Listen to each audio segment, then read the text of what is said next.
I became ill after the birth of my daughter in 1979, but I didn't realize that I had a mental illness until I was hospitalized. And in the 80s, they didn't have good medication that worked, and I was reluctant to take my medication because the side effects were so horrible.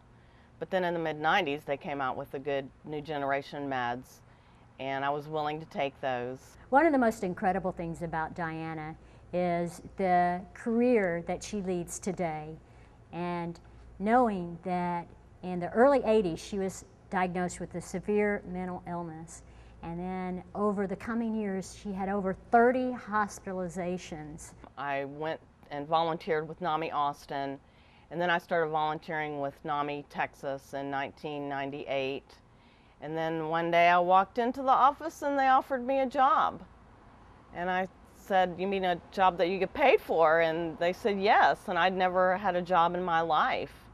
So making my own money was just absolutely the most exciting thing that ever happened to me. And I was able to eventually get off Social Security disability. It is incredible to see how far she's come and what a difference she is making in our community. On the board of NAMI Austin, staff member of NAMI Texas, also on the board of Goodwill of Central Texas. When I was ill in the 1980s and early 90s, I read a lot of poetry, but I read the depressing kind of poetry. And there was one poem, it wasn't necessarily depressing, but it was by Alice Walker, and it was called Expect Nothing. And so that was my mantra. I lived by expect nothing, because then if I expected nothing, I would never be disappointed in myself or in anybody else. Her mission and her vision and the movement that she's created around the country for the mental health community is expect recovery. If you expect recovery, then that's exactly what you're going to create in your life. And in spreading her mission of expect recovery, Diana created these awareness bracelets, these bright green awareness bracelets that probably a lot of people in the room are wearing today. I have the best life anybody can ever imagine. I don't take anything for granted. I've got a house, I own my own home, I live out in the country, I've got 2 fantastic dogs that I'm in love with. I have a wonderful partner, Carol, who's meant the world to me, means the world to me.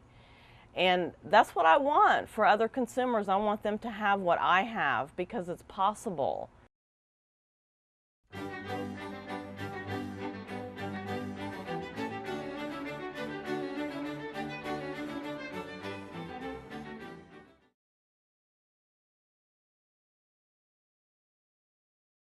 I had been told for so long, that you're going to be sick the rest of your life, that somebody's going to have to take care of you, that you're going to be dependent on the system. But inside me, I knew that I wanted more, and I just couldn't imagine that God wanted me to be mentally ill for the rest of my life.